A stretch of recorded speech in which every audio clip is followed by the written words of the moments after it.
Nabi Muhammad tidak terpengaruh dengan empat-empatnya. Ayahnya meninggal ketika dia belum lahir. Ibunya meninggal ketika dia dalam usia perlu ibu. Dia tidak terpengaruh oleh bacaan karena dia tidak bisa membaca. Dan dia tidak dipengaruhi lingkungan karena Allah ingin menciptakan dia. Dan kalam yang keluar dari mulutnya itu tidak dipengaruhi apapun. Saya ngomong ini karena dipengaruhi sekolah saya. Karena saya bisa baca, saya belajar di Azhar. Tapi Nabi Muhammad betul-betul datang dari Allah. Yasin wal Qur'anil Hakim innaka laminal mursalin. Sedangkan kita bukan Nabi. Maka kita berusaha untuk berjihad melawan hawa nafsu. Bapak baik, ibu baik, makan baik, lingkungan baik, didoakan, itu ikhtiar dari kita. Tapi ajaran dia yang saya jelaskan tadi mengajarkan kepada kita supaya kita menjaga anak-anak ini dengan 5 yang saya sampaikan. Jadi yang pertama sekali adalah memilihkan perempuan yang solehah. Ketika bercerita tentang Nabi Musa alaihissalam, Nabi yang paling hebat, membawa 600.000 orang dari Mesir ke Palestina. Enggak ada tuh satu pun ayat tentang ayah. Carilah ayat tentang ayah Nabi Musa, enggak ada. Yang ada wa auhayna ila ummi Musa. Kami ilhamkan kepada ibu Musa. Memangnya Nabi Musa enggak punya ayah? Ada ayahnya. Tapi kenapa disebut ibu Musa? Karena ibu yang punya peranan luar biasa. Ketika semua anak laki-laki yang lahir disembelih, anak laki-laki dipotong kepalanya, hanya karena seorang raja mimpi melihat anak kecil menarik mahkotanya, lalu dia ketakutan, buat razia, semua anak kecil potong kepalanya. Maka saat itu yang menyelamatkan bukan ayah, tapi seorang ibu. Apa kata Allah Subhanahu wa taala?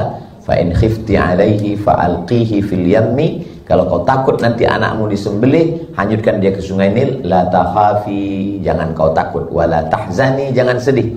Ada 2 perasaan ibu. Yang pertama perasaan takut, yang kedua perasaan sedih. Jangan sampai ibu terlalu takut, stres, depresi, anxiety, bunuh diri.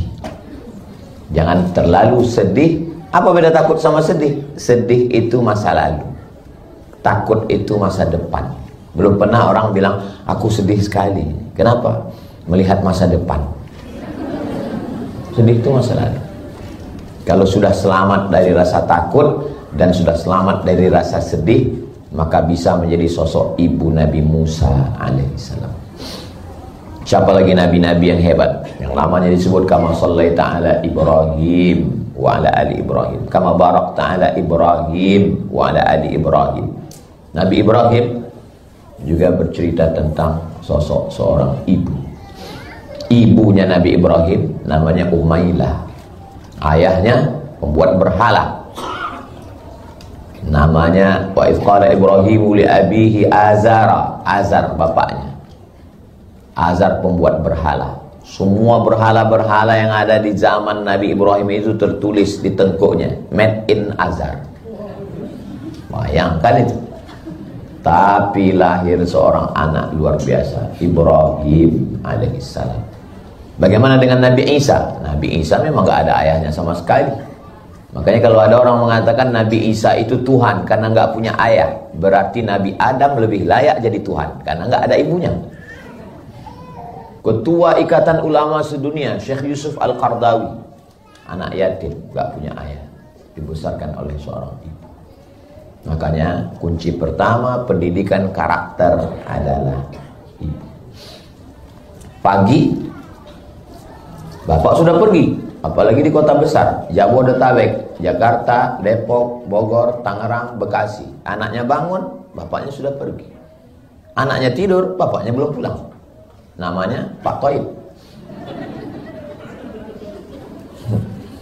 Lalu siapa yang menjaga, mengayomi, melindungi? Adalah ibu.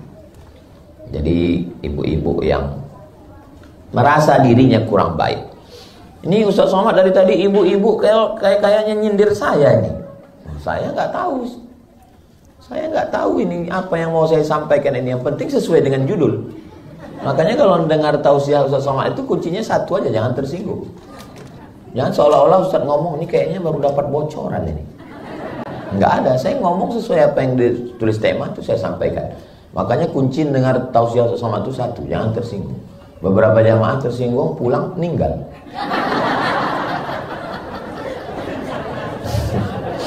Bukan karena itu, ajalnya memang udah sampai. Jadi ibu adalah kunci yang utama. Kalau ibunya baik, insya Allah anak baik. Al-baladu at-tayyibu yakhruju nabatuhu bi'izni rabbihi walladzi khabutha la yakhruju illa nakida. Tanah yang tandus akan mengeluarkan tanaman yang tandus, tanaman yang jelek. Tanah yang bagus akan mengeluarkan tanaman yang cantik dan indah, bunga-bunga. Kenapa bunga-bunga di depan ini cantik dan indah? Ya karena tanahnya bagus. Tapi kalau kita naik kereta api di Maroko, dari Casablanca ke Rabat, itu kanan kiri nggak ada bunga mawar, nggak ada bunga melati, yang ada kaktus. Bunga kaktus tumbuh di gurun pasir Sahara. Dilihat tidak menarik, dicium hidung bengkak. Itu ditanam di tanah yang tidak bagus. Siapa dia? Ya bunayya irkam ma'ana. Wahai anakku, mari naik ke atas perahu bapak. Apa kata anaknya? Sa'awi ila jabali ya'simuni minal ma'. Saya nggak perlu naik perahu bapak. Saya cukup naik ke atas bukit yang akan menyelamatkan saya. Nama anaknya Kan'an. Nabi sekalipun, kalau ditanam benih yang bagus, kualitas bagus. Ini Ustaz Abdul Somad, bibit impor dari Malaysia. Ustaz suka makan durian. Ya, apa namanya? Musangking. Ditanam di tanah tempat kita, tumbuh jadi kucing king. Memang tumbuh juga dia. Saking pengennya makan ubi di Mesir, akhirnya dibawalah batang ubi. Dibawa batang ubi, diletakkan di asrama. Kawan saya yang buat, tanam asrama disiram. Memang ada, batangnya tumbuh, tunasnya ada, daunnya hijau, tapi nggak berbuah. Kenapa? Bibitnya bagus, tapi tanahnya tidak bagus. Nah, maka karena itulah, karena melihat kalau perempuan bagus, kalau perempuan itu bagus, maka orang yang dikelilingnya jadi bagus. Perempuan bagus, suaminya jadi bagus. Perempuan bagus, anaknya jadi bagus. Perempuan bagus, mantunya jadi bagus. Kenapa? Karena perempuan yang panitia utama fit and proper test. Sekarang di zaman canggih sekarang, kalau ada iklan apapun namanya, sales, pemasaran, yang dicari laki-laki apa perempuan? Perempuan. Kalau ada sales kulkas nyari perempuan, memang perempuan nggak terlalu jauh dengan kulkas. Tapi sales sepeda motor, sales rumah, tetap nyari perempuan. Dan terakhir sales pilkada. Yang dicari laki-laki apa perempuan? Perempuan, karena dia tahu perempuan punya pengaruh di rumah. Yang kena serahan pajar laki-laki apa perempuan? Perempuan. Karena kalau sudah perempuan dapat, yang lain ngikut. Nah, ini dari ketawanya curiga sih. Berarti 27 kemarin dapat. Begitulah hebatnya perempuan. Makanya kalau mau keluarga baik, anak baik, beretika, beretitude, akhlakul karimah, perempuan mesti dididik dengan baik. Ustaz Somad itu ngomong aja tuh perempuan. Gimana Ustaz mendidik perempuan dengan baik? Ma'had Az-Zahra itu khusus untuk perempuan. Saya ditanya, kok laki-laki? Laki-laki ada, Nurul Azhar. Tapi kami, yang tempat kami khusus untuk perempuan. Ustazah Fatimah mendidik supaya apa? Karena kalau perempuan baik, anaknya jadi baik, suaminya jadi baik, mantunya jadi baik, lingkungan jadi baik. Kalau sudah istri baik, suami baik, anak baik, mantu baik, cucu baik, selesai masalah. Jadi masalah kita ini sekarang adalah masalah perempuan. Kenapa muncul masalah? Karena banyak perempuan bermasalah. Di sini nggak ada. An-nisa imadul bilad. Perempuan itu tiangnya negara. Negara kita ini tiangnya perempuan. Idza sholahat sholahatil bilad. Kalau tiangnya ini tumbang semua. Kehebohan politik ini sekarang kan karena perempuan semua. Yang paham tentang analisa politik sekarang, itu pokok pangkalnya itu perempuan. Nah, jadi ini yang pertama. Berapa yang Ustaz sampaikan sekarang? Ada 5 poin. Yang pertama sekali adalah perempuan mesti baik berdasarkan contoh-contoh tadi. Yang kedua, apanya lagi mesti baik? Makanan. Makanan mesti baik. Baik pun perempuan, tapi kalau dikasih makanan yang tidak baik, makanan haram. Ustaz Somad ngomong, ya. Ustaz Somad melihat, ya. Ustaz Somad jalan, ya. Yang menggerakkan lidah, yang menggerakkan mata, yang menggerakkan telinga, otak. Selamat datang Ustaz. Ustaz Luqman adalah Ustaz yang dididik oleh perempuan yang luar biasa. Saya setiap ke Pontianak datang ke rumah ibu beliau. Ibu yang baik mendidik seorang Ustaz. Ibu kalau mau punya anak seperti Ustaz Luqman, nanti kursus dengan ibu Ustaz Luqman. Ustaz Ardi dididik perempuan. Ustazah Fatimah dididik seorang perempuan. Ibu saya ada di hadapan. Nanti minta 2 SKS, 16 tatap muka.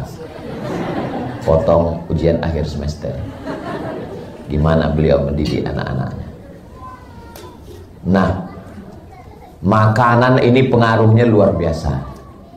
Dari mana manusia ini bisa melihat dengan tenang dan bisa mengenali orang? Kemarin video call dengan teman, nggak ada respon.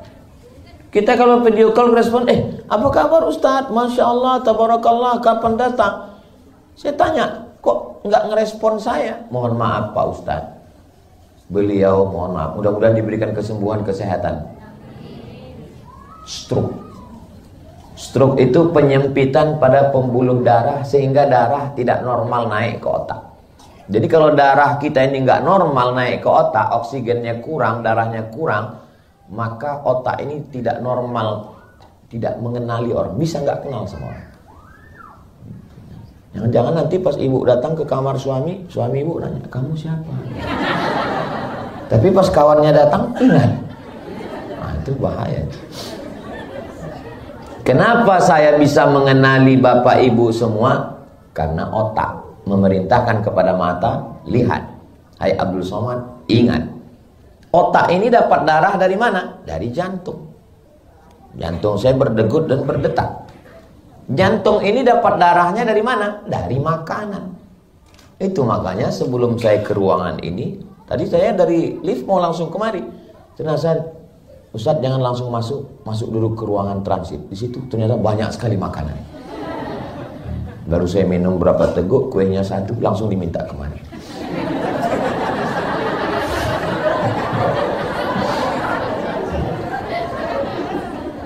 Jadi makanan yang halal itu berpengaruh yang luar biasa. Kenapa koruptor duitnya banyak, rumahnya besar, mobilnya mewah, anak 3, yang pertama narkoba, yang ketiga ganja, LGBT, error semua. Disitulah keadilan Allah SWT. Loh, kok Ustadz ngomong laknat kok jadi adil? Orang yang susah payah, pergi pagi pulang petang, prostringat banting tulang, tunggang langgang, lintang pukang. Kepala jadi kaki, kaki jadi kepala. Susah mencari yang halal, tapi anaknya jadi semua. Tiba-tiba ada orang yang makan haram, korupsi, nepotisme, tiba-tiba anaknya jadi juga. Betapa tidak adilnya Tuhan. Tukang gali kabel optik, berangkat kita jam 7 pagi, dia sudah menggali. Berangkat kita pulang jam 7 sore, dia masih menggali. Pas gajian uangnya dimakan mandor. Mohon maaf mandornya terus. Tapi dengan duit yang secukupnya itu dia biayai, anaknya berhasil semua. Seorang cleaning service dari Bangladesh, 15 tahun jadi cleaning service di Malaysia, anaknya jadi dokter, jadi polisi, jadi tentara. Halal. Orang yang makan haram, duit haram, dikasih anak makan haram. Kenapa anak ini nggak pernah berpikir yang baik? Karena berawal dari darah. Semangkok mie ayam. Nggak usah mie ayam lah Pak Ustadz, bakso. Bakso dengan mie ayam. Saya nggak bisa ngunyah Pak Ustadz bubur ayam. Bubur ayam campur mie ayam dan bakso. 1 piring. Tapi berasal dari duit yang haram. Berubah menjadi setetes darah, masuk ke jantung. Dari jantung naik ke otak. Otaknya dapat duit haram. Ngomong kita sama dia 5 menit, menit pertama aja yang halal. Masuk menit kedua, masuk haram. Kenapa? Faktor makanan. Makanya dalam Al-Quran, kulu makanlah min thayyibat, yang baik-baik. Di antara makanan yang baik, OSB. Dia memang iklan itu masuknya setelah setengah jam.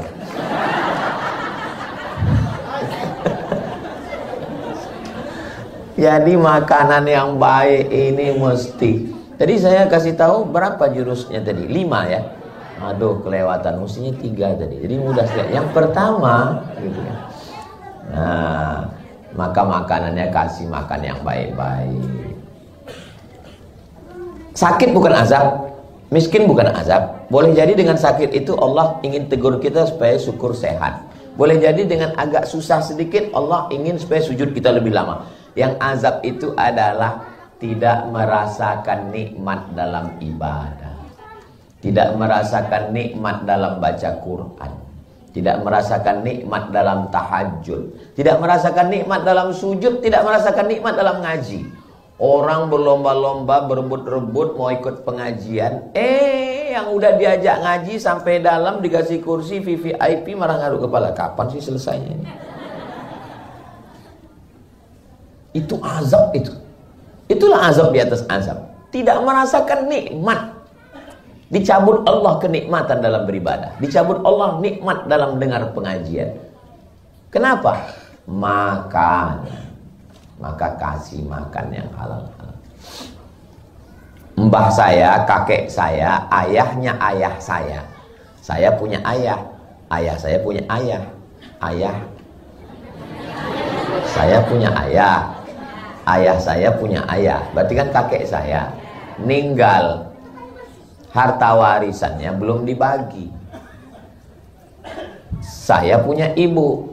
Ibu saya punya ayah. Kakek juga kan? Kakek. Kata kakek saya dari pihak ibu saya, kalau bawa Abdul Somad ke rumah neneknya, kalau Abdul Somad ini cucuku dibawa ke rumah neneknya, tolong bawa nasi dalam rantang. Mak saya, loh kenapa mesti bawa nasi? Itu kan rumah neneknya. Karena mereka belum bagi harta warisan. Aku nggak mau cucuku makan harta yang masih bercampur dengan harta orang lain. Saya mendengar cerita ibu saya itu waktu saya masih kecil, belum sekolah. Sekarang baru saya paham. Oh, kira-kira kalau saya pergi ke rumah nenek saya makan di situ, halal atau nggak halal? Nah, tuh memang enak kalau ngomong depan MUI ya. Halal. Yang saya makan nasi siapa? Nasi nenek saya, nasi bibi saya, nasi ayah saya. Tapi kata kakek saya, itu hartanya masih bercampur, belum dibagi. Harta yang belum dibagi dimakan secara fikih halal, tapi syubhat, samar-samar. Iya kalau semuanya izin. Sama seperti kita makan daging kurban pagi habis dipotong. Habis potong daging kurban sapi, kambing, kerbau banyak. Tiba-tiba ibu datang ambil 5 kilo. Habis itu cincang, potong, masak sup. Yummy. Itu yang dimakan daging punya siapa? Kan belum dibagi. Wah, panitia kurban gawat juga ini. Terus gimana cara menghalalkannya Pak Ustadz? Cara menghalalkannya, pemilik sapi nomor 1, Bapak Insinyur, Bapak Doktorandus, Bapak Jenderal, Bapak Kiai, mohon maaf ya Pak, kami minta 5 kilo jatah Bapak di sapi nomor 1 boleh? Kata yang 6 orang, boleh. Ada yang 1 bilang, saya agak berat, ya ambil aja golok. Boleh ya Pak ya? Ayo. Supaya halal. Karena kita susah minta izin. Maka ketika makanan itu syubhat, na'udzubillah, rusak. Ada seorang wali Allah, sholat maghrib di Makkah, sholat isya di Madinah. Sekarang naik kereta api, cepat. Nggak secepat itu, tapi ini karomah. Sholat maghrib di Makkah, sholat isya di Madinah. Sholat maghrib, suatu malam nggak bisa. Loh, kok ora iso ya? Kok nggak bisa? Ternyata bukan karena makan duit haram. Karena makan syubhat. Tadi pagi belanja di pasar, beli kurma. Biasanya kurma itu satu tumpuk 7 butir. Pas hari itu, yang jual salah numpuk, ditumpuk 8. Secara fikih jual belinya halal atau haram? Halal. Tapi mestinya dia nanya dulu, Pak, ini kok 8? Biasa kan 7. Begitu halusnya tentang makanan. Jangan kasih anak makan haram. Memang betul Pak Ustadz, ceramah Ustadz itu memang betul. Saya punya beberapa anak Pak Ustadz, saya tes. Yang pertama-pertama ini haram semua. Yang terakhir-terakhir ini halal. Ternyata yang halal ini Pak Ustadz, sholat subuhnya nggak pernah tinggal. Sholat ke masjid. True story, kisah nyata, jamaah kita. Nggak boleh disebut, jaga kode etik. Pengaruh makanan terhadap anak itu luar biasa. Ada bendanya yang haram, tapi bukan masalah bendanya yang haram. Datang dari mana? Saya minum air. Air ini halal atau haram? Halal. Tapi air ini bisa jadi haram karena sumber membelinya haram. Saya kalau diundang ceramah di bank konvensional, setiap saya diundang di bank, apa itu Ustaz Somad itu? Halal, halal, halal. Setiap diundang ceramah di bank konvensional, dia datang terus. Memang saya datang untuk ceramah ini. Saya cuma mau nyampaikan, kalian yang di bank konvensional makan haram. Makanya saya setiap diundang di bank konvensional, pasti nggak diundang lagi. Tidak haram. Dikasih minum, nggak saya minum. Dikasih kue, nggak saya makan. Dikasih nasi kotak, saya bawa pulang. Di lampu merah saya kasih ke fakir miskin. Dikasih duit saya ambil. Saya serahkan ke yayasan tabung wakaf umat. Karena duit haram. Bapak mana tahu nabung di bank konvensional 1 triliun dapat bunganya 1 miliar. Itu jangan diambil. Jangan kasih ke istri. Kasih ke lembaga yang dinikmati orang banyak, masoleh ammah. Tapi kalau mau ngasih ke ustadz, ke kiai, ke tuan guru, bawa aja, kasih aja. Jangan ngomong kasih aja langsung. Jangan ngomong begini Pak Kiai, ini ada beberapa uang haram.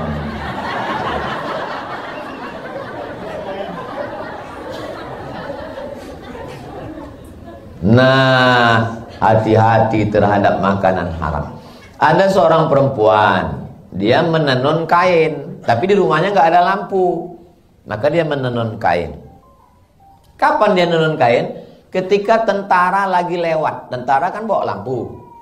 Pas tentara lagi lewat, dia menenun kain. Pas tentara lagi nggak lewat, dia berhenti. Pas tentara lagi lewat, dia menenun kain. Pas tentara lagi nggak lewat, dia berhenti. Akhirnya kainnya siap. Pertanyaannya, apakah boleh kain ini dijual dan uangnya dimakan?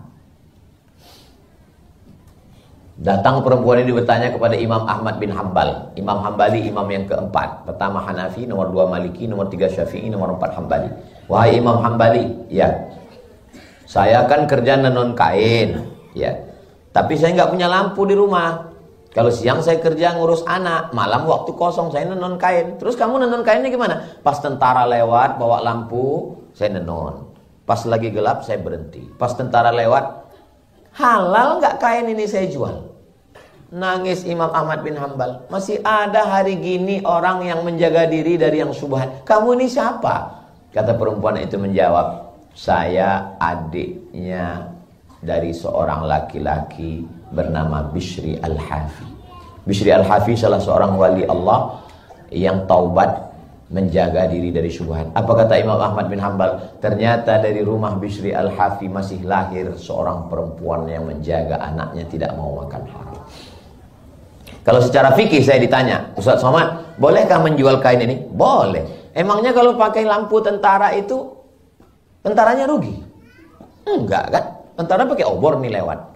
Terus apa perlu kita minta izin? Pak tentara, saya izin ya pakai terangnya dikit ya. Kan enggak. Tapi sampai sehalus itu takutnya makan haram. Jadi kalau ibu mau anak-anak kita baik, kita jaga jangan sampai makan haram. Alhamdulillah Pak Ustaz, saya kalau masak itu untuk anak-anak saya semua halal, untuk suami saya aja yang haram. Karena yang anak saya kan ini Suami saya kan anak mertua saya. Kalau ibu kasih makan anak ibu halal, maka yang mudah menjaganya dua. Yang pertama ibu, yang kedua mantu ibu. Tapi kalau ibu kasih anak ibu makan haram, dua perempuan menderita. Yang pertama ibu, yang kedua mantu ibu. Bayangkan calon-calon perempuan yang menderita itu. Betul kata Pak Ustadz, suami saya ini pun luar biasa Pak Ustadz. Jangan-jangan dia makan haram dulu. Saudara yang dimuliakan Allah Subhanahu wa taala. Pertama, perempuan. Yang kedua, makanan halal. Yang ketiga, maka bapaknya memberi tauladan contoh. Saya berangkat dari Riau habis sholat subuh. Habis sholat subuh sampai di kisaran Sumatera Utara azan maghrib. 12 jam. Masuk ke kamar hotel. Datang Sami, anak saya, mau minta kerupuk yang ada di pojok kamar. Pojok kamar hotel kan ada kerupuk. Kerupuk. Karena saya capek mau ke toilet, saya ambil kerupuk. Dekat ini, saya lempar dikit. Lempar. Kecuali jauh gitu, dekat, lempar dikit.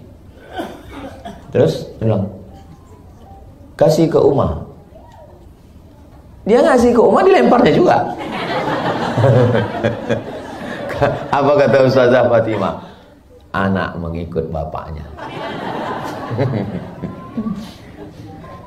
Karena saya mau ke toilet, enggak payah jalan dikit, ya saya lempar dikit aja. Dia pun mengasih ke Uma, dia lempar juga. Begitulah anak itu merekam apa yang kita lakukan. Jadi nggak bisa kita melarang, jangan main handphone, jangan main handphone. Dia merekam, dia lihat. Nah, dia main. Pas kita bilang, dia akan balik. Nanti kalau dia udah pandai ngomong, dia akan nanya, Bapak kok main handphone? Bapak sudah dewasa. Nggak bisa. Makanya Bapak kalau main handphone di toilet. Karena mereka akan melihat apa yang kita lakukan, apa yang kita kerjakan, apa yang mereka lihat. Daya rekamnya amat sangat kuat. Begitulah merekam orang tua. Jangan sampai anak kehilangan sosok laki-laki dalam hidupnya. Ibunya perempuan, kakaknya perempuan, temannya perempuan. Akhirnya dia jadi na'udzubillah. Pas ditanya jenis kelamin, kamu laki-laki apa perempuan? Saya perempuan yang terjebak di tubuh laki-laki. Na'udzubillah itu. Jangan sampai dia kehilangan sosok bapak dalam dirinya. Ustaz Somad ini ngomong-ngomong bapak, dia sendiri jarang di rumah. Saya ini hari Jumat, hari Sabtu, hari Ahad, hari Senin saya wajib pulang ke rumah. Senin sore sampai di rumah malam Selasa. Selasa, Rabu, Kamis saya tetap di rumah. Saya tetap gendong anak, saya tetap bawa jalan. Yang terakhir saya gendong, saya bawa pakai mobil, ada tamu datang, saya gendong, saya bawa jalan. Pokoknya yang lihat Instagram saya tahu lah. Berarti belum follow. Jangan sampai anak kita kehilangan sosok, Pak. Nanti di hari tua, pas hari libur Bapak pergi kemana? Mancing. Memangnya nanti kalau Bapak tua datang kawan mancing itu, dia pun tua juga. Bro gimana? Aku pun tua juga. Siapa yang akan bawa kita ke masjid? Siapa yang akan menyuap makan kita? Kita nggak bisa makan. Kita telepon kawan kita, video call sama kawan mancing. Gimana? Kau bisa nyuap? Aku pun minta suap juga. Tolong para pemancing mania jangan tersinggung. Saya mancing juga, mancing keributan. Jadi sosok ayah nih jangan sampai tahu saya, kita ini sibuk semua, laki-laki pejuang. Tapi ada waktu khusus untuk anak-anak kita ini. Kosongkan waktu. Laki-laki sekarang sebelum azan subuh sudah pergi keluar rumah. Zaman dulu sampai ada ungkapan jangan sampai rezeki dipatok ayam. Zaman dulu artinya apa? Karena banyaknya orang tidur sampai ayam. Zaman sekarang lebih dulu orang daripada ayam. Ayam pun heran, kok gitu-gitu banget ya kata ayam.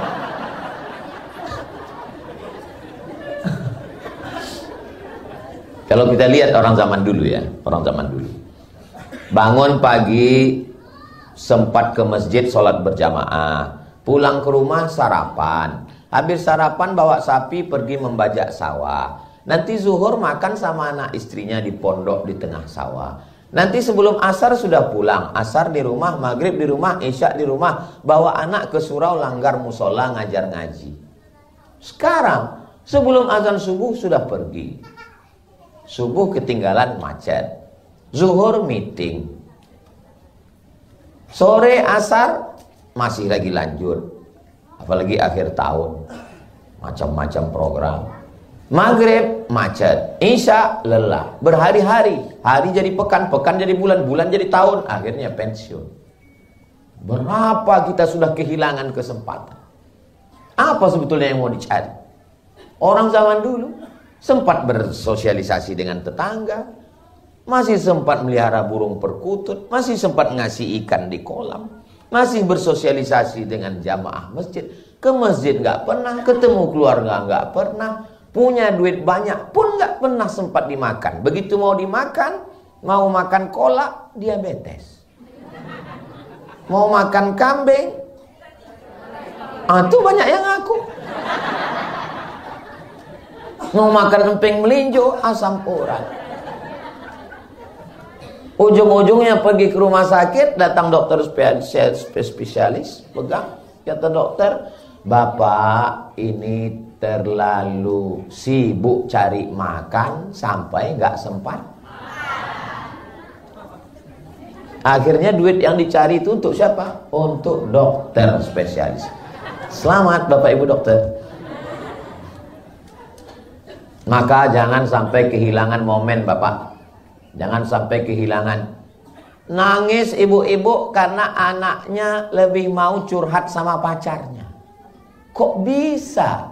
Kalian kemana aja selama ini? Kami mencari nafkahnya, kebutuhan keluarganya. Kesuksesan seorang perempuan adalah ketika punya anak yang soleh-solehah. Duduk di samping pelaminan, meneteskan air mata. Apalagi pas acara sungkem itu kan. Anaknya dibawa. Papa, Ibu. Ya mereka nangis, yang nonton ketawa. Kenapa? Bulu matanya lepas.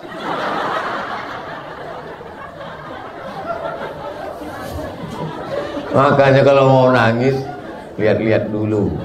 Pakai lem Alteco.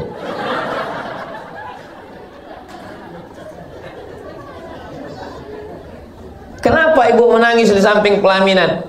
Tugas kami sebagai orang tua sudah selesai Pak Ustadz. Kata siapa tugas kalian selesai? Anak kalian pergi dibawa ke pulau bulan madu. Seminggu setelah itu pulang, tiba-tiba jilbabnya melayang, bajunya terbang. Anting-antingnya 13.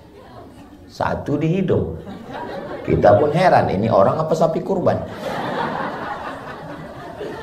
Ya.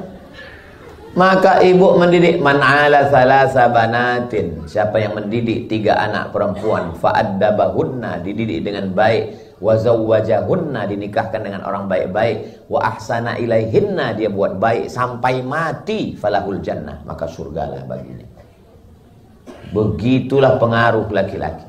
Sekarang banyak orang lebih lama dengan orang lain daripada keluarganya. Berangkat pagi jam 5 sampai kantor jam 6, serapat, meeting, pertemuan jam 7 ketemu, pulang jam 4 sore, macet jam 5, jam 6 mati sholat maghrib, sholat isya jam 8 baru dia ketemu full dengan keluarga. 9, 10, 11. Kalau dia tidur jam 11 hanya 3 jam dengan keluarga. Sisanya dengan orang lain. Akhirnya apa kata orang barat? Witing trisno jalaran suko kuling. Makan dengan orang lain, jalan dengan orang lain, curhat dengan orang lain. Akhirnya apa? Berawal dari ngobrol, tukar-tukaran nomor, muncul rasa nyaman. Berawal dari macam. Kenapa kau akrab dengan dia? Dia sudah macam abangku, sudah macam bapakku, sudah macam kakakku. Berawal dari macam, berakhir dengan macam-macam. Ingat, buaya darat. Maka bapak kalau sudah pulang ke rumah, matikan handphone. Jadilah seorang ayah. Be a father. Jadilah seorang ayah, bawa jalan ke sana. Saya memang kalau lagi jadwal di Jakarta ini, dikawal keliling. Sahabat UAS. Mana-mana saya dikawal. Di Malaysia. Tapi kalau saya di rumah, saya jalan. Gimana Ustaz jalan ke mall? Orang kan kenal. Saya pakai masker. Pakai masker, pakai kacamata hitam, pakai topi. Saya pergi ke mall. Sering ketemu di eskalator. Ustaz Somad ya? Bukan. Masa kita udah jalan dia mau ganggu juga. Jalan sama ustazah, jalan ke sana, jalan kemari. Untuk apa? Supaya waktu kita, kalau bahasa kampung kami, quality time. Waktu yang berkualitas. Sosok seorang ayah, jangan sampai dia kehilangan. Saya tahu Bapak bisa bayar driver, Bapak bisa bayar security, Bapak bisa bayar orang untuk jalan, bayar semua. Tapi tidak semua bisa dibayar. Kelihatannya ucapan saya ini mewakili sekali ya. Jangan sampai nanti bapak semua, Papa kami mau jalan, saya bayar. Papa kami mau makan, saya bayar. Nanti sampai masanya dunia berganti, musim berubah. Ketika terbaring kita di ruang ICU, mereka kita pesan, siapa yang nyuapi aku? Mereka balas, kami bisa bayar. Siapa yang akan mentalkinkan telingaku la ilaha illallah? Apa kata mereka? Senyum. Nanti kami kirim bluetooth. Hari ini bapak boleh tersenyum, tapi sampai masanya nanti itu bisa saja terjadi. Nauzubillah. Mudah-mudahan kita diselamatkan Allah Subhanahu wa taala. Sosok ibu, makanan yang halal. Sosok ayah jangan sampai tinggal. Sosok ibu, makanan yang halal. Sosok ayah jangan sampai tinggal. Masih ada 2 lagi. Karena kalau ini nggak lengkap ini. Yang keempat adalah bagaimana lingkungan sekitar. Itulah pentingnya kita punya circle-circle lingkungan. Ibu kalau punya circle, banyak ibu-ibu yang pakai jilbab bagus, tapi kawannya genderuwo dan mak lampir. Mereka pas weekend, pas cuti datang ke rumah, rambutnya 3 warna merah, kuning, kelabu. Lipstiknya 3 inci. Ibu memang baik, tapi anak ibu kan lihat teman-teman ibu, circle-circle ibu. Maka mereka akan berpengaruh sekali. Maka hati-hati kalau bawa teman ke rumah. Apalagi dia gendong, dia lihat. Pulang teman ibu, dia cat kuku dia panjang. Hati-hati dengan lingkungan kita. Saya jalan ke rumah orang. Pas lagi malam ngobrol, datang tamu. Waktu itu malam Ahad, malam Minggu. Bilang sama yang punya rumah, punya anak gadis. Kamu gak keluar malam ini? Gitu. Enggak tante, saya di rumah aja, anaknya perempuan. Apa kata tamunya? Hari gini gak punya pacar, apa kata dunia?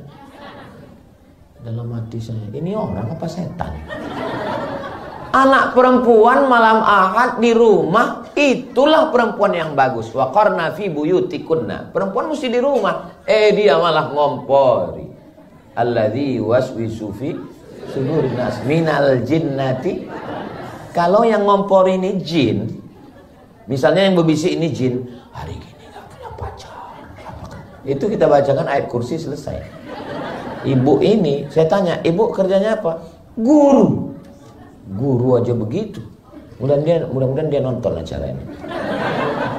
Guru aja begitu. Kalau ada anak perempuan gak pacaran, kita besarkan hatinya, kita muliakan dia. Bukan kita kompori, kita setan. Karena sudah merusak pikiran anak-anak.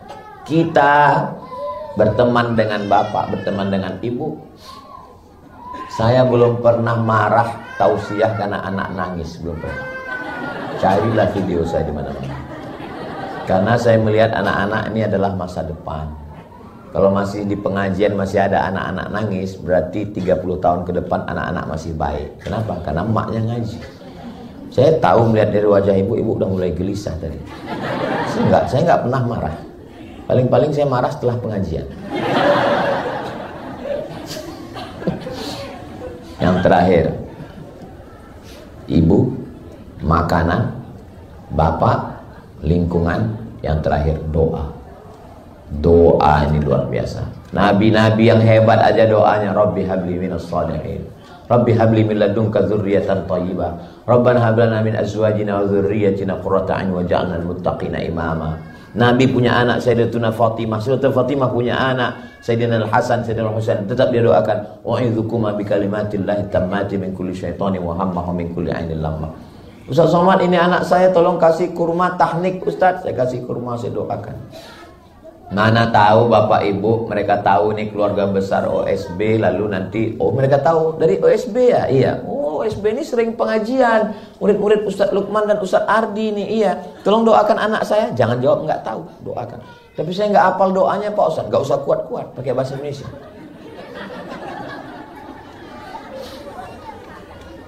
Doanya apa Pak Ustaz? Ya Allah, jadikan anak ini anak yang soleh dan solehah. Jadikan dia penghafal Quran. Jaga dia dari semua yang mengganggu zahir dan batin. Berikan dia kebaikan. Jadikan dia para ulama. Jadikan dia menjadi orang yang alim, yang faqih. Jadikan dia da'i yang menyebarkan agama Allah. Jadi anak-anak ini jangan sampai putus doa. Beda doa ibu saat dia di luar dengan saat dia di kamar tidur. Pandang wajahnya pas lagi tidur dengan pas dia lagi jalan-jalan, itu beda perasaan. Saya ngelihat anak lagi sedang tidur dengan pas dia lagi bangun, itu beda perasaan kita. Doakan dia. Kenapa? Ad-doa silahul mu'min. Doa itu senjatanya orang beriman. Bertawasul kepada Allah dengan sedekah. Ya Allah, berkat sedekahku jadikan anakku ini soleh. Bertawasul kepada Allah dengan bersolat. Berkat solat hajatku jadikan anakku ini soleh. Bertawasul dengan bacaan Al-Quran. Berkat bacaan Al-Quranku, khatamanku, jadikan anak ini soleh. Sependek-pendek tawasul dengan Al-Fatihah. Berkat bacaan Al-Fatihahku, jadikan anakku ini anak soleh. Sekarang orang banyak tidak berdoa lagi. Kalau saya nggak bisa berdoa, ya saya aminkan doa orang lain. Habis selesai sholat, imam baca doa, saya baca amin, amin. Sekarang orang banyak yang nggak baca doa lagi. Selesai sholat, pas ditanya, kok nggak berdoa? Doa yang lamanya belum makbul Pak Ustaz. Apa ini? Kita tidak pernah bosan berdoa. Minta doakan sama ulama. Ada Ustaz Lukman, doakan. Ada Ustaz Ardi, doakan. Ada Ustaz Somad, doakan. Supaya apa? Nggak tahu kita dari mulut yang mana keberkahan itu diturunkan Allah Subhanahu wa taala. Ada orang-orang yang solihah, yang baik-baik, kita datang, kita tahu anaknya baik-baik, keluarganya baik, tolong doakan anak saya. Setiap tamu-tamu, kiai-kiai, ustad-ustad, tuan-tuan syekh, tuan-tuan guru yang datang, siapapun yang datang ke rumah, pasti saya bawakan anak saya. Tolong doakan. Khalas, kata mereka, Ustaz Abdul Somad, kamu sudah doakan anak saya. Minta baca, minta hembus, minta. Karena begitu kami dulu dididik oleh orang tua. Saya pergi ke Medan. Dulu almarhumah mak kemana ceramah tausiah saya bawa.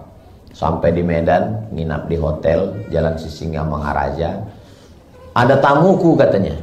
Di mana? Itu tamunya datang. Terserah, mau di kamar boleh, mau di lobi boleh. Di lobi aja lah. Di lobi. Saya biarkan mereka duduk ngobrol. Lalu saya tetap nguping apa yang dibicarakan. Rupanya temannya nanya, apa kau doakan anakmu?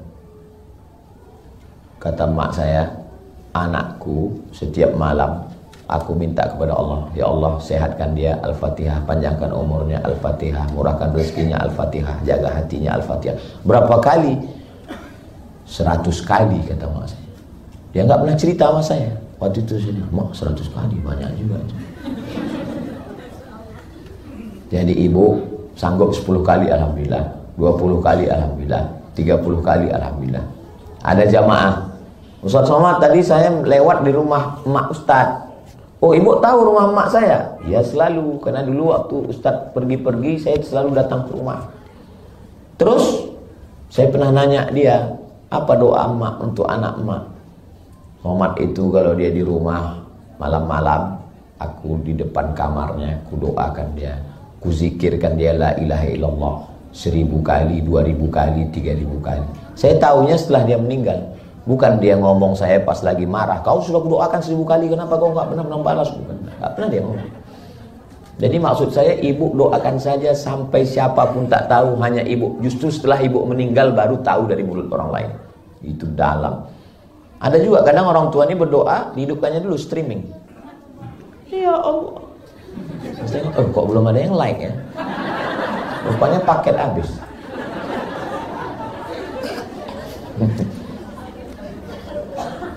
Ibu, makanan, ayah, lingkungan, doa. Insya Allah 5 ini kita amalkan. Nanti kalau pulang tanya, siapa yang menyampaikan tausiah dari Ustaz Somad? Apa saja yang dia sampaikan? Apa yang 5 itu? Aku pun gak ingat apa dia. Bisa ditonton ulang di channel Ustaz Abdul Somad Official dan OSB. Subscribe, like, share, and comment. Tadi saya mulai jam 4:05, sekarang sudah jam 5:05. Insya Allah saya tetap pada janji saya yang lama, 600 ml, 60 menit. Akhirnya saya ucapkan selamat milad OSB yang ke-10. Mudah-mudahan OSB berperan mencerdaskan anak bangsa sampai hari kiamat. Tahniah untuk Ustadz Ardi, untuk Kak Ziah, beserta semua keluarga besar yang tak dapat saya sebutkan. Aku lu qauli hadza astaghfirullah li wa lakum. Wassalamualaikum warahmatullahi wabarakatuh. طيب الحمد لله. جزاك الله خير. حياك لو سمحت تدعو إعلان تبرع لهذا قطعة الأرض. ماشي إن شاء الله.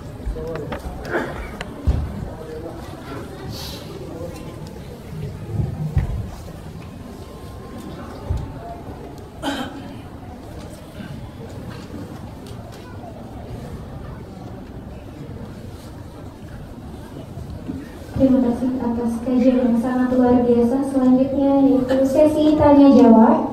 Untuk sesi tanya jawab untuk 2 orang penanya, mungkin 1 orang dari Ahmad dan 1 orang dari Iwan.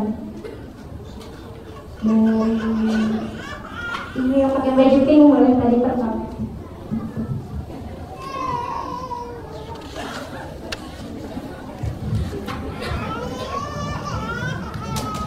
Bismillahirrahmanirrahim. Assalamualaikum warahmatullahi wabarakatuh. Waalaikumsalam. Nama saya Citiko dari Lampung, Ustaz. Yang ingin saya tanyakan di sini, bagaimana cara seorang anak untuk menunjukkan baktinya pada ayahnya yang sudah meninggal? Di sini anak saya ini ayah kandungnya sudah meninggal, Ustaz. 10 tahun yang lalu, suami saya yang pertama, kemudian suami saya yang kedua juga meninggal 40 hari yang lalu. Nah, di sini anak saya ini, kami berdua sangat mencintai ayah sambungnya gitu ya, Ustaz, suami saya yang kedua. Anak saya ini bertanya untuk yang kandung kan amal soleh ya, doa anak soleh itu nyambung gitu, Ustaz.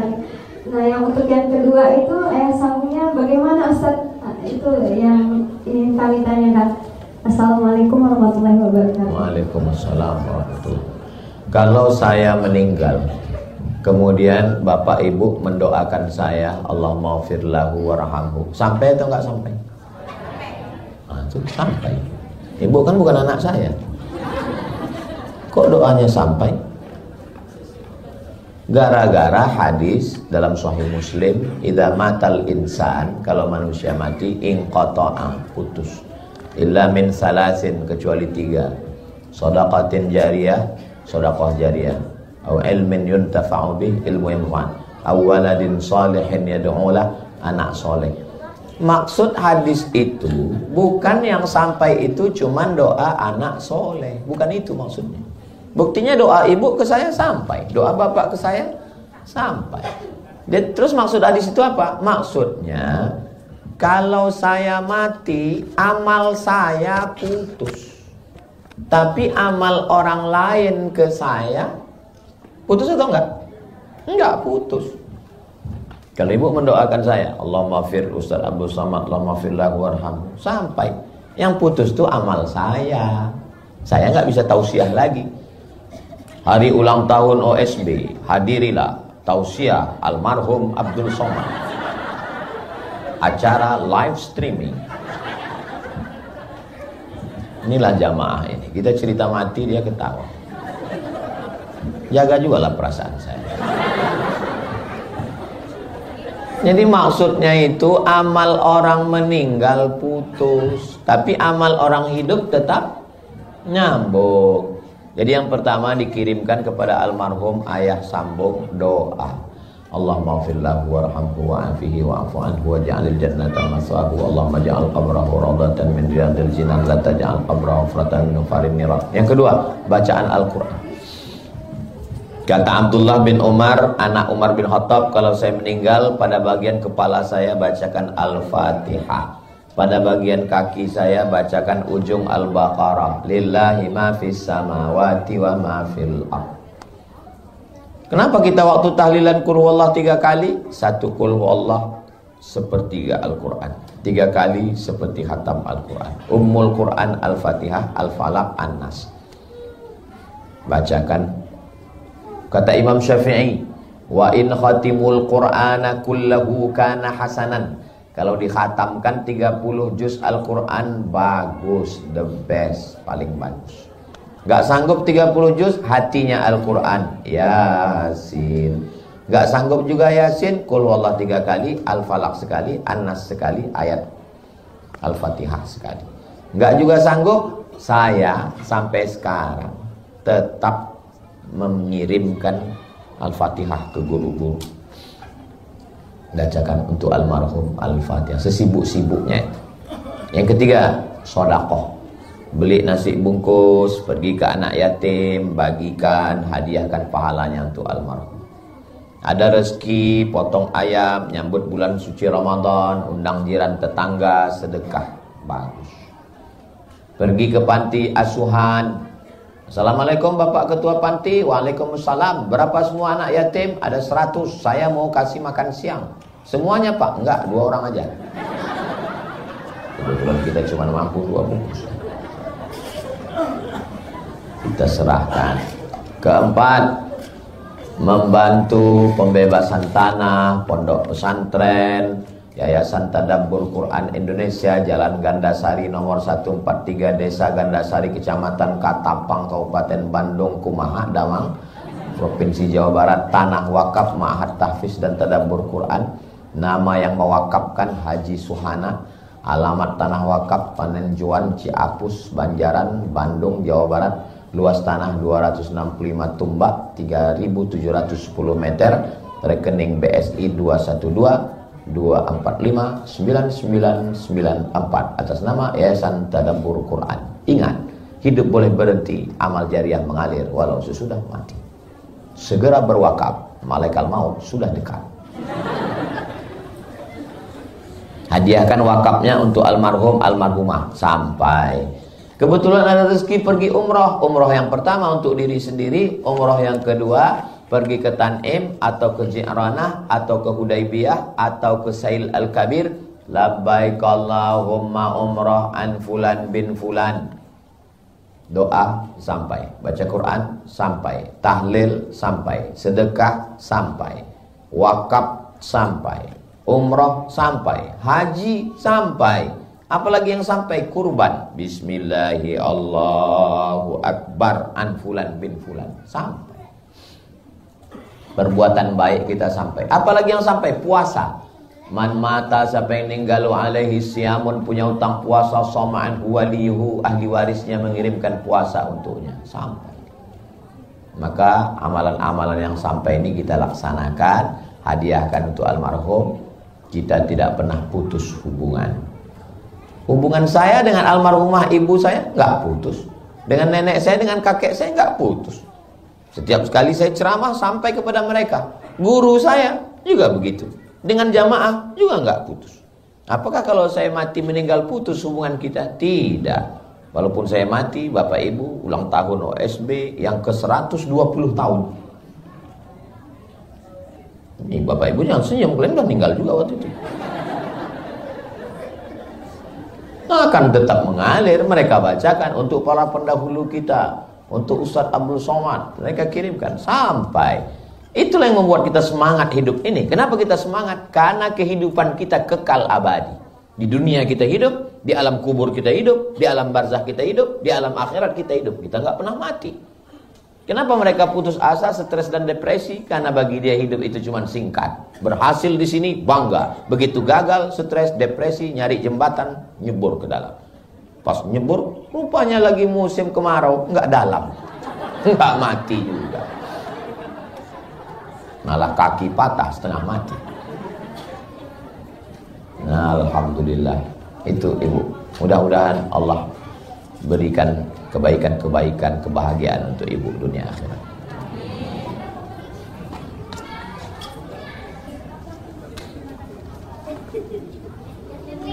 Terima kasih atas jawabannya untuk Ustaz Abdul Somad. Untuk ibu yang tadi bertanya kepada Bu Ide,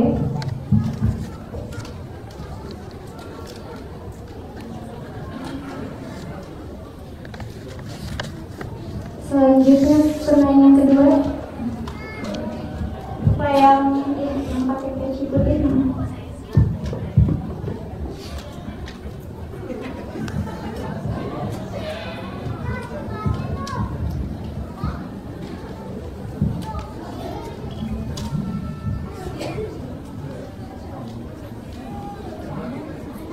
Bismillahirrahmanirrahim. Perkenalkan Ustaz, nama saya Muhammad Hafiz, asal Tanjung Balai, Sumatera Utara. Yang ingin saya tanyakan Ustaz mengenai perkara tentang lingkungan tadi Ustaz. Seperti yang Ustaz berikan contoh tadi, Nabi Nuh terhadap anaknya, yaitu anaknya tadi tidak ditempatkan di tanah yang baik. Yang ingin saya tanyakan Ustaz, lantas bagaimana, maaf Ustaz, Nabi sekalipun kalau tidak ditanam di tanah yang bagus maka akan tak bagus hasilnya. Kira-kira begitu tadi perkataan yang Ustaz sampaikan yang bisa saya catat. Yang menjadi pertanyaan saya Ustaz, lantas bagaimana dengan sosok Nabi Muhammad yang dimana beliau itu diletak di tanah yang dikenal sebagai tanah jahiliyah Ustaz. Mungkin sekian pertanyaan saya. Semoga sehat selalu Ustaz. Amin. Barakallahu fikum. Fikum Terima barakallahu. kasih. Datang dari Tanjung Balai. Tanjung Balai itu letaknya di Sumatera Utara. Ada pantun untuk Tanjung Balai. Tanjung Balai teluk nibung, tembak lantai kena hidung. Tembak lantai kena hidung maksudnya kentut. Lantai yang ditembak kan hidung yang kena. Nabi Muhammad itu kan tinggalnya di lingkungan kafir musyrik jahiliyah. Ayahnya Abdullah. Abdullah nama ayahnya, Aminah ibundanya. Abdullah hamba Allah, Aminah perempuan yang amanah. Ketemu hamba Allah dengan perempuan yang menjaga amanah, lahirlah anak terpuji di langit dan di bumi, Muhammad SAW. Itu simbol. Kalau mau anak kita terpuji di langit dan di bumi, maka bapak jadilah Abdullah. Tapi jangan pulang dari sini ibu semua ngomel, pantasan anak kita tidak terpuji karena kau bukan Abdullah. Bapak pun juga balik, pantasan anak kita tidak terpuji karena kau bukan Aminah. Akhirnya perang dunia ketiga. Jadi simbolnya jadilah seorang laki-laki yang Abdullah, bukan Abdul Fulus, bukan Abdul Mamfus, bukan Abdul Dunia. Ta'isa Abdul Dinar, celaka hamba dinar. Ta'isa Abdul Dirham, binasa hamba dirham. Jadilah hamba Allah. Maka perempuan yang amanah ketemu dengan hamba Allah, akan lahir Muhammad yang terpuji. Oke. Tapi kenapa dia itu bisa terjaga, terpelihara, padahal lingkungannya pemeliharaan Allah Subhanahu wa ta'ala. Yang menjadi mempengaruhi manusia ini 4. Yang pertama ayah, yang kedua ibu, yang ketiga bacaan, yang keempat lingkungan. Nabi Muhammad tidak terpengaruh dengan 4-4-nya. Ayahnya meninggal ketika dia belum lahir. Ibunya meninggal ketika dia dalam usia perlu ibu. Dia tidak terpengaruh oleh bacaan karena dia tidak bisa membaca. dan dia tidak dipengaruhi lingkungan karena Allah ingin menciptakan dia, dan kalam yang keluar dari mulutnya itu tidak dipengaruhi apapun. Saya ngomong ini karena dipengaruhi sekolah saya, karena saya bisa baca, saya belajar di Azhar. Tapi Nabi Muhammad betul-betul datang dari Allah. Yasin wal Qur'anil Hakim innaka laminal mursalin. Utusan Allah, dijaga Allah. Wa ma yantiqu anil hawa, dia tidak bicara mengikut hawa nafsunya. In huwa illa wahyun yuha, melainkan dari wahyu yang dikirimkan Allah Subhanahu wa taala. Dadanya dibelah, dihilangkan darah-darah hitam. Setiap dia keliru langsung diluruskan oleh malaikat. Sedangkan kita bukan nabi. Maka kita berusaha untuk berjihad melawan hawa nafsu. Bapak baik, ibu baik, makan baik, lingkungan baik, didoakan, itu ikhtiar dari kita.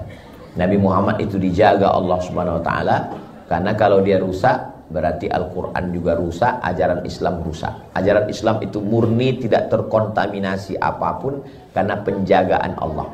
Nabi Muhammad itu maksum, terpelihara. Wallahu ya'simuka minan nas. Allah menjaga engkau, wahai Muhammad sallallahu alaihi wasallam. Tapi ajaran dia yang saya jelaskan tadi mengajarkan kepada kita supaya kita menjaga anak-anak ini dengan 5 yang saya sampaikan. Ibunya baik, makanan baik, bapaknya baik, lingkungan baik, dan didoakan, barulah turun penjagaan dari Allah Subhanahu wa taala.